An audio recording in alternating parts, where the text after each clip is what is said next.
Welcome to Daily Scripture Reading. I do not own the rights to this music. Deuteronomy chapter 8. This is the Amplified Version. God's gracious dealings.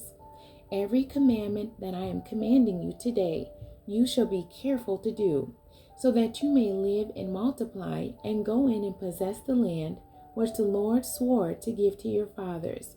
And you shall remember always all the ways which the Lord your God has led you these 40 years in the wilderness, so that he might humble you and test you, to know what was in your heart, mind, whether you would keep his commandments or not.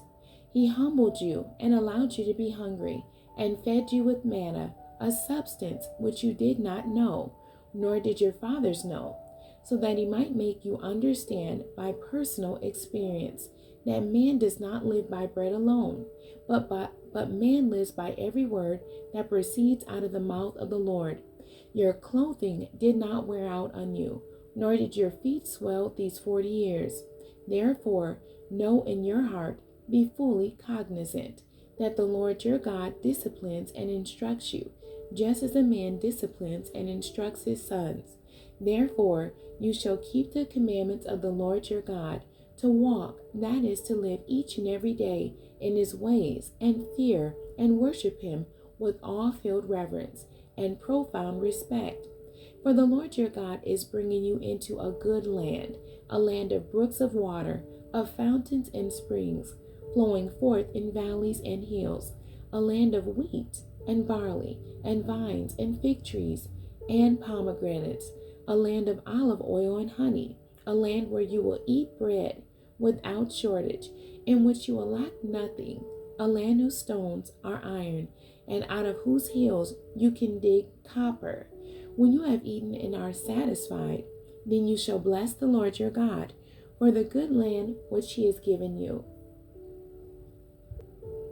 Beware that you do not forget the Lord your God by failing to keep his commandments and his judgments, precepts, and his statutes, which I am commanding you today. Otherwise, when you have eaten and are satisfied, and have built good houses and lived in them, and when your herds and flocks multiply, and your silver and gold multiply, and all that you have increases, then your heart will become lifted up by self-conceit and arrogance, and you will forget the Lord your God, who brought you from the land of Egypt, out of the house of slavery. He led you through the great and terrible wilderness, with its fiery serpents and scorpions, and thirsty ground where there was no water. It was he who brought water for you out of the flinty rock. He fed you manna in the wilderness, a substance which your fathers did not know, so that he might humble you by dependence on him, and that he might test you to do good things for you at the end. Otherwise, you may say in your heart, my power and the strength of my hand made me this wealth. But you shall remember with profound respect the Lord your God, for it is he who is giving you power to make wealth, that he may confirm his covenant which he swore, solemnly promised to your fathers, as it is this day.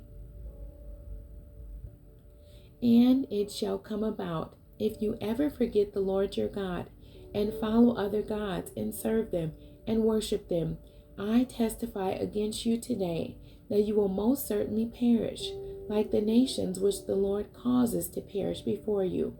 So shall you perish, because you would not listen to and obey the voice of the Lord your God. The end. God bless you, and thank you for joining me today.